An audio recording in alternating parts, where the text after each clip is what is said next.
It's Cathy Cress again, and I am back with my YouTube channel, Geriatric Care 1. Subscribe, it's very good. And I'm doing a whole new playlist. I think we're in the 30s now. You've seen me aging here. And I'm doing it on writing a geriatric assessment. And we have gotten through several episodes, and now you've written your geriatric assessment, your first draft, and now you're going to edit it. And you're going to edit it because it's going to court. A judge is going to read it. The lawyer is depending upon you. Somebody's paying you a lot of money to do this, and it has to be perfect. It has to be like a court document. So first of all, it has to be measurable. That's number one in the editing. And there are problems and solutions. First of all, to be measurable, they have to be actionable.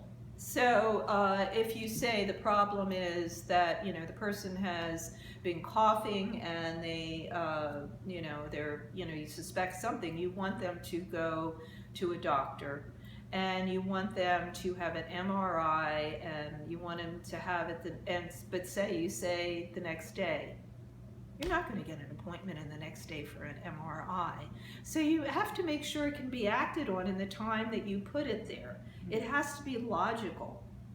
The second thing you want to see at the end, can it be checked if it was solved? So 3 months later, they're going to put the whole care plan into place, and 3 months later, nobody's gotten the MRI.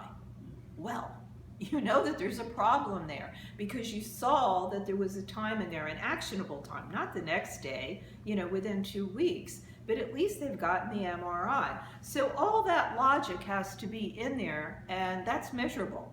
It has to be in your geriatric assessment.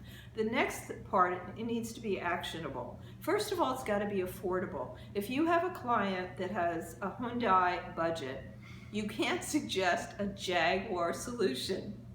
You can't suggest 24-hour care when the person doesn't have the money to pay for that. That's like $10,000, $15,000 a year. So it has to be actionable and affordable, first of all. Second of all, it has to be acceptable. If you're going to tell the family, say the family wanted this, and you suggest that the family move Mrs. Feelgood into their house, and they're not going to do that, don't say it. That's ridiculous. You have to know enough, because you would have done a caregiver assessment, you would have talked to all the family members. They don't want their mother to live with them. So it has to be acceptable to the family. The third thing is it has to be doable. And that goes back to the MRI. You don't get an MRI in 1 day or 2 days. It has to be actually, within a time frame, and that's what I'm saying. You always say who does it in your solution, what they do, and when they do it, so it's measurable altogether. Okay, so the third thing you want to have, you want to check it, and you can check all this in editing. That's what I'm giving you a format for editing. The last thing is the solution has to be clear, and it's sort of like journalism here. The solution that you write, the problem is Mr. Lear has been accosting his female caregivers, okay? The solution is what I gave you already, get male care providers. But first of all, you'll say who is going to hire them. In this case, it's the public guardian.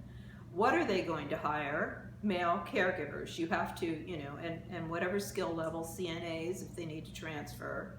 Where? In Mr. Lear's house. You don't want to move him. And when? Right away. Within a week. No female caregivers should go in there. So it's, that's exactly what you use in journalism. Who, what, where, when.